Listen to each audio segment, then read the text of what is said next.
So yeah, today I'm going to talk about moving away from the mechanistic understanding of Hindu ritual to understand the deeper spiritual, cultural implications and psychological effect. So basically, I'm also going to talk about the two proponents. One is Stahl and the second one is Freud.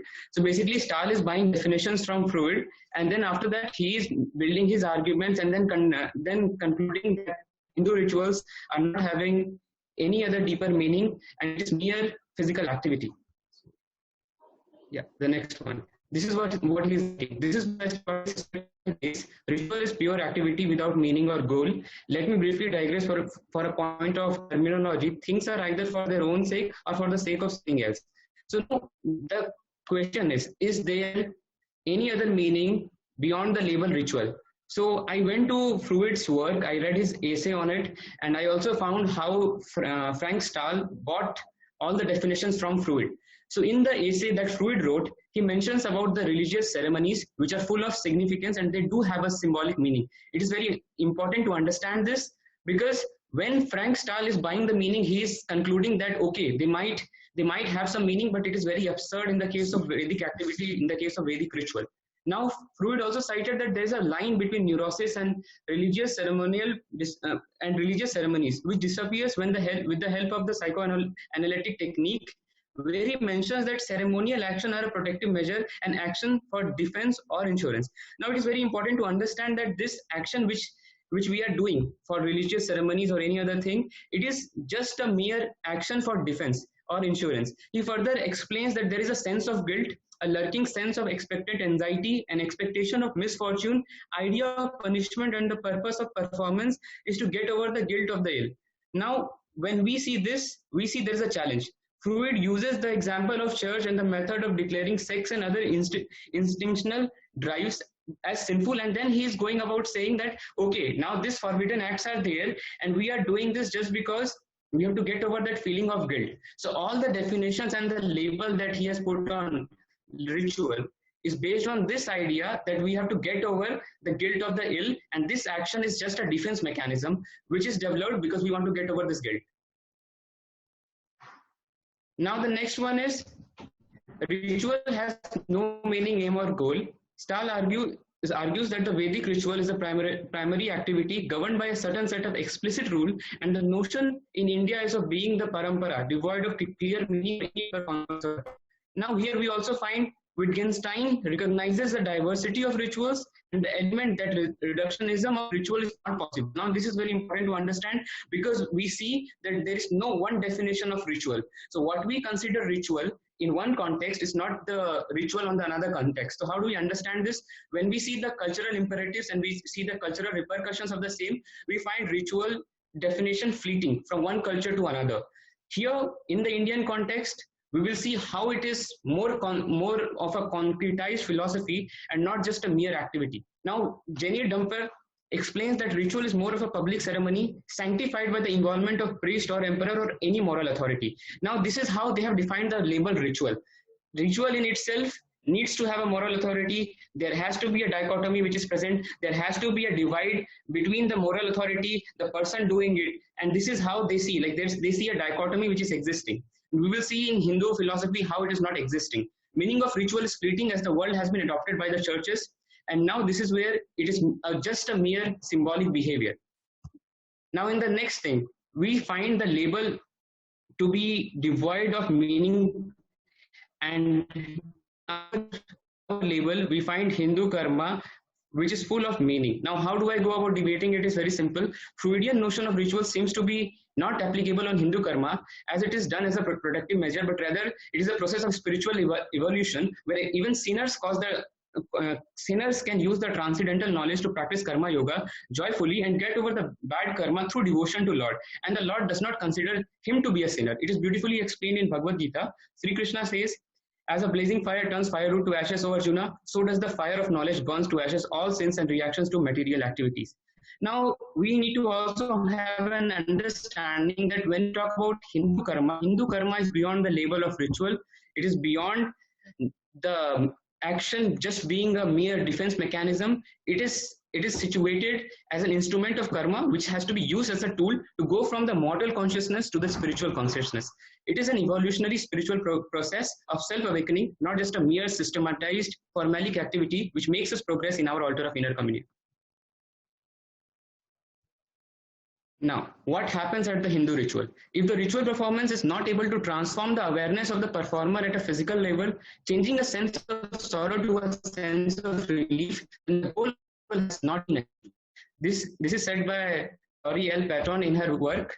And this is also again beyond the Freudian notion that ritual is just an idea of action, which is just for defense. Now, the Mimamsa position is Swarga is brought into being through the Homa called Agnihotra, with the interpretation of Bhaved by Krishna Yavan as should bring forth or should perform suggest textual support in the argument that reality is forged through rituals. Now, reality, we find reality being forged through rituals, we find reality being consecrated through rituals. So ritual is not just a mere dichotomy which is being perceived by the Westerners. It has something which is deeper than that, and I'm going to explain what is deeper than that. Hindu ritual is the stepping stone towards constructing a ritual during the workshop of ritual. The phenomenal reality, the creation of the sense of purity, may have been constituted in the ritual, but the absolute reality of the individual as the cosmic presence is not made but rather found. Now, is Hindu ritual just a pure activity devoid of meaning or goal?